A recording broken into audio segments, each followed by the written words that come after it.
Hi, this is a video that talks about healing from DPDR. You can check out my story video about how I got DPDR and the suffering bit, but I kind of want to move into talking about healing.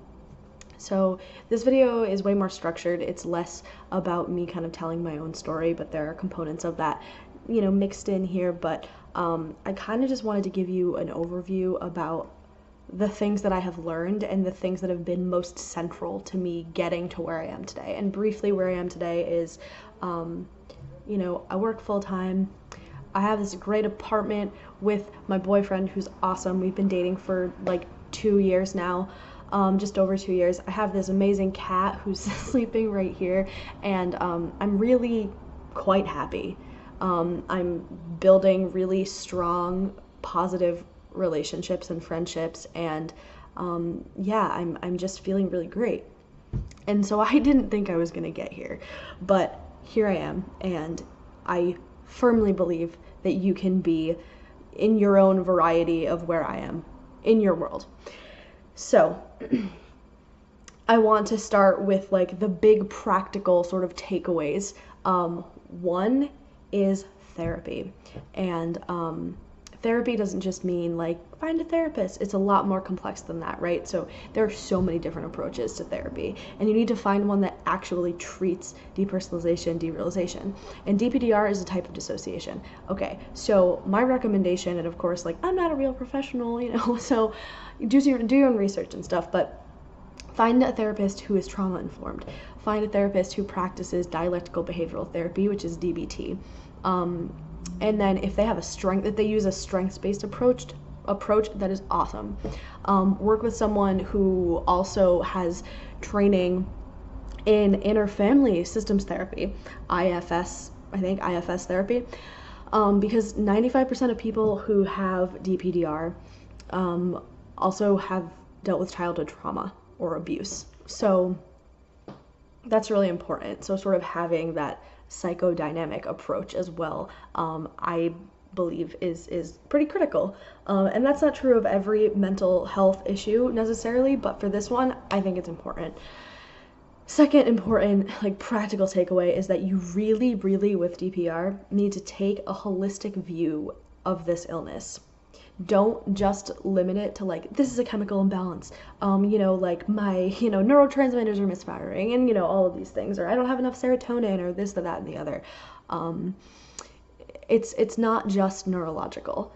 That's important to think about and to read about and understand and consider and try to work with, but also attend to the emotional component, attend to the physical component. So like, maybe, try getting more exercise, try getting more sleep, just all of those things. Make sure that like your eating habits are conducive to health. And also the environmental component. So do you have like friendships that are making you miserable? Is your job making you miserable? Is the place that you live making you miserable? All of these things tie into, or not even making you miserable necessarily, but causing you stress.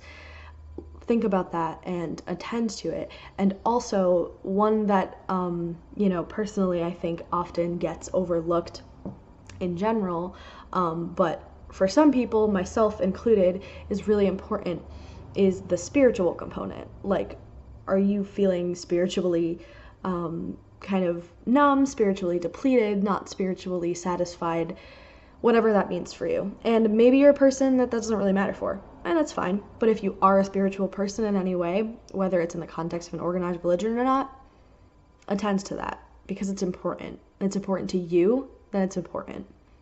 And then third, use medication if you need it. Like if you're having panic attacks or whatever to the point where like you can't go to work and you can't get through the day and you need medication, do it, take it. It's okay. But also, I mean, this is my own personal belief, and again, like I'm not a therapist or not, whatever. I'm not a trained medical professional, but like in my view, medication has its limitations. It has its immense benefits, but also it's not a cure-all. It's not even necessarily like a cure in all cases, especially with mental health. It's really a symptom management tool, right? It doesn't help you build skills. it doesn't in and of itself help you build skills that are necessary to long-term healing, but it frees up your like mental capacity so that you can like go to therapy and do the work that it takes to heal long-term. But I think that for many, many people, medication is a really important first step to free you up to actually digging in and doing intensive therapy. And then finally, the last practical takeaway is you need to make meaning of this experience. What that, like, so that could look like writing, that could look like making YouTube videos, that could look like just talking to people in real life. But you need to, you need to craft a narrative, right? Especially if this was onset by a bad drug experience, you probably dealt in that bad trip with some wild shit. Like some wild stuff probably came up that was really, really bizarre and frightening. And, you need to make meaning out of it. How does it fit into the context of your wider life story? What have you learned from it? How have you grown from it? Etc. And especially if you are a spiritual person, I say this because I myself am, like, weave that into your narrative. Do you think that this could possibly, like, say you believe in past lives, that's just, something that you believe, that feels right. Weave that in. If you think this is somehow related to a past life of yours, go for it. Makes you feel good, I'm fine with it. It's not hurting anybody. So, anyway, now I want to move into this other kind of part of this video that I'm really kind of excited about. These are like 5 really critical lessons, I guess, that I have over the last 3 to 4 years, but particularly in this last year, have really, really been internalizing and understanding, and have just like honestly transformed me in a way that I didn't really think was possible. But they have been like, boom, like insight. Like when you were a little kid in math, not a little kid, but like whatever, you were in math class, and then suddenly it just made sense, and you were like, aha, like you just had that aha moment, where you're like, holy shit, that's how it works. Like that's how these things have made me feel, and I hope that maybe it can make you feel that same way too. So yeah, this video might be a little bit long, so sorry, but bear with me. Right, so number 1, there are 5 of these. Number 1, you need to recognize the power that you have in your own suffering. And what I mean by that is not that you cause it. I don't mean that you need to like blame yourself for onsetting your own misery. I actually mean recognizing the power that you have to heal. And so, like, let me explain. This, I feel like a good way to explain this is this anecdote. I'm kind of like trying to find good light. I don't know. The sun is setting. But anyway, so one of the biggest moments of transformation for me was this day I left work and I was just bawling. Like, I don't even think it had anything to do with work that was not related to work, but I was just really overcome by emotion. And I got into my car and I just cried, and I couldn't stop crying, and so I just kept crying sitting in my car in my like work parking lot. And I flipped down the mirror that you have over the driver's seat, and like I looked myself straight in my redwood eyeballs, and I croaked out, I don't want to hate myself anymore. And like, what? For me, this was so transformative because, okay, so I've had like many, bouts of mental health issues, especially following having DPDR. Like, I've been depressed. I've been so depersonalized that I can't recognize my mom's voice on the phone, and like that I can't recognize my face in the mirror, right? Like, I have felt immense mental anguish, but never in any of those times have I ever looked at myself and said anything other than, I just want this to stop. Or maybe like, I just want to stop hurting. But like, here I was in the driver's seat of my car, looking at myself in the mirror and saying, I don't want to hate myself anymore. And like, for me, that was so, it felt huge, right? It was just like, it's like, I feel like another good way to sort of make sense of what I'm trying to get at here is like, imagine yourself as a little kid, and maybe this resonates for you because you dealt with childhood abuse or, you know, whatever abuse growing up. Imagine yourself as a little kid, or just like a young person cowering in the corner as this adult is like towering over you menacingly and like screaming at you and saying all these horrible things, and you're just like covering your eyes and like, please stop, please stop, please stop doing this, like, please just make it go away, please somebody make it stop. That's where I was stuck, and I feel like that's where a lot of people are stuck. Just that, please, it needs to stop, please just make it stop. And instead, I kind of ask you, like, imagine yourself instead, you are there, and maybe instead of being a little kid, you're you right now as an adult. Or imagine yourself if you are still a, you know, younger person. I mean, even imagine yourself as a younger person if you're a younger person, or imagine yourself as an adult in the future with this, you know, mean person still like towering over you and abusing you. And instead of you like begging for it to stop, you just kind of open your eyes and you look at them and you think to yourself, I don't have to feel this way. Like, I don't need this. I don't need to feel this way. And you stand up and you walk out. And like, you know, it's just like, instead, you're not a helpless child, right? You're not a helpless child suffering the wrath of an abusive adult. You are a human who has power, and the power to recognize your pain and say, I love myself too much to let this continue. No one is going to make it stop. No one else is going to swoop in and save me. And I have the power to change what I need to change. I have the power to go to therapy. I have the power to get up and shower, to take medication if I need to do whatever it is I need to do to feel happy and alive. And like, having that realization of moving from, I just want it to stop, to, I actually can do something to make this stop. Like, not just like praying for it to go away, but rather, oh, I can handle this. This is like within my grasp to fix, or not even fix, but just, you know, transform. It was life-changing. So that's a big thing too. That's 1 of 5. They get a little bit shorter. But I think that's probably like the longest one, and the one that I feel like from which everything else can spring, because once you've actually committed to loving yourself or just valuing yourself, it's like, whew. Because also I want to say, like, I'm a pretty confident person. I'm sure many of you feel pretty confident, but remember that there's a difference between confidence and self-compassion, because you can have confidence in your skill set, but you can still abuse yourself, like mentally or physically, whatever, and emotionally. And you need to learn self-compassion. So number 2, this was like, what the fuck, this is nuts. I never ever had really thought about anything this way before. And I don't say that about a lot of things because I like to pride myself on my intelligence, whatever. But it's silly. But when I first started meeting the therapist that I have right now, who is like the best person in the entire world, I was like, you know, talking ad nauseum about like, I have depression and I'm anxious and I'm all of these things, and like, I once was diagnosed with ADD and I'm just all of blah, blah, blah, blah, blah. I'm suffering.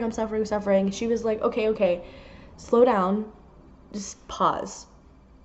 There is nothing wrong with you. And I was like, you're wrong. Like, you're wrong.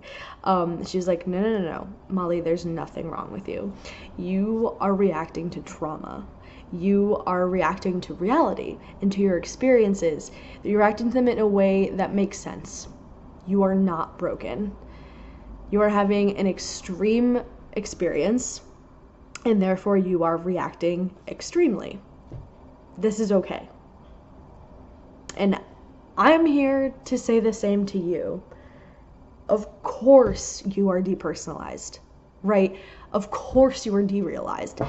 You were carrying deep, long-seated pain and suffering that has gone unacknowledged by you and by the people around you for probably years. To survive that, you need to dissociate. And you are not broken. You are not losing control. You can come back from this. So that was like mind-blowing to me, and it really honestly has changed my entire outlook on myself and on my life. It's been amazing. And then this third one I think is really critical. Okay, so for me, when I was super DPDR, I had this like non-stop fear of psychosis that I know so many of us have, right? So I think that to deal with that fear, we need to stop seeking validation that we are not psychotic. Instead, we need to understand what psychosis is. So like when I hear, you're not psychotic, you're just dissociated, you're fine, you're not crazy, you're not psychotic, you're not crazy. It's kind of like when you're feeling super insecure about your body, especially when we're younger, right? It's like you say, am I fat? And someone says, you're not fat, you're beautiful. And it's like, fuck. I'm like, well, then I better work extra hard to not become fat, because then if I become fat, then I won't be beautiful. And then if I'm not beautiful, nobody will love me. And it's like this horrible, like, blah, blah, blah, blah, blah. It really, like, the psychosis question really makes me think of that, too. It's like there's this invisible threshold that's like, where's the line? How do you cross between being like sane and then being insane? And what happens if I cross it? No one's gonna love me anymore. It's like, first of all, you are not losing control. You are not hallucinating. You are not about to develop schizophrenia. But in order for those reassurances to really mean anything, what you need to understand and then firmly believe is that people who experience psychosis and schizophrenia are okay. Just like I said in that last thing, people who deal with psychosis are reacting to extremely stressful life experiences in an extreme way, like we are, but it's different. It's different from us. We dissociate, they hallucinate, like we step out and they get really in. And so that's sort of how I almost wonder if in some future iteration of the world, we'll understand dissociation and psychosis to maybe be sitting on a spectrum. That's my own little theory. But yeah, like, people who have schizophrenia or psychosis aren't inherently worthless. They're not inherently nuts. They're not inherently bad. And once you believe that, once I believed that, at least, my schizophrenia fear really kind of went away, because I was like, oh, I'm all right. It's okay. So that's something. And then these last two kind of, I feel like, go hand in hand. Excuse me. Recognize that you have been changed. This experience has changed you.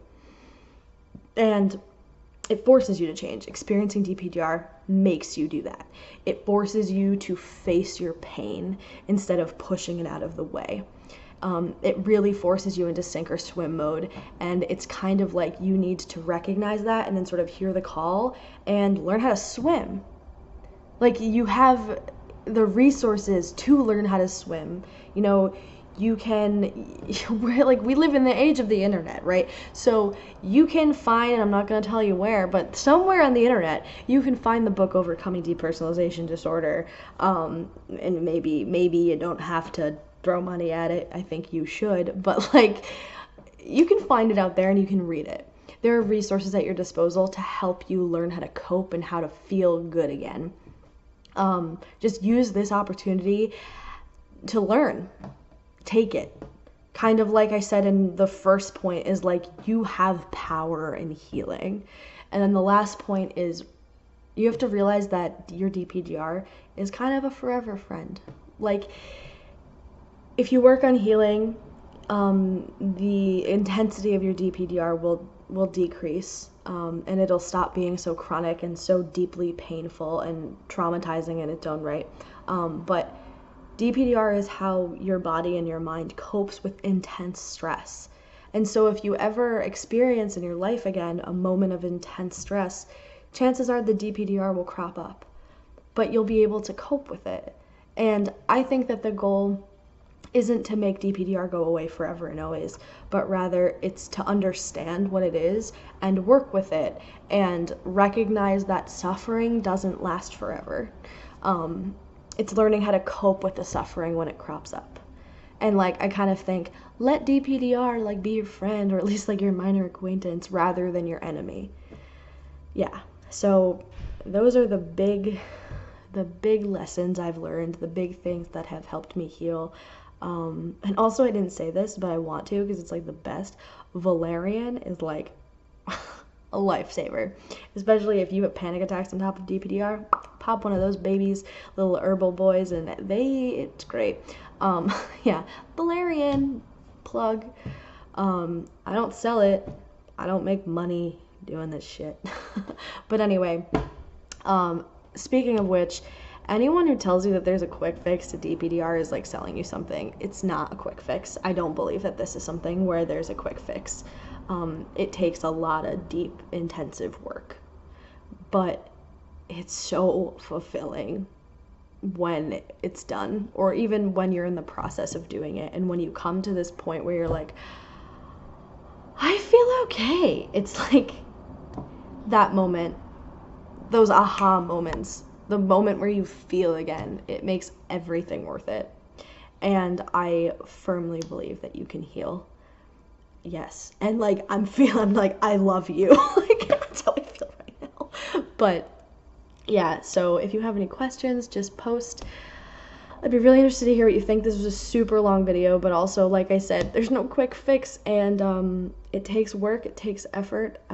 Yeah, keep watching YouTube videos, keep connecting with people, because you gotta connect with people. Anyway, I could like go on forever and ever.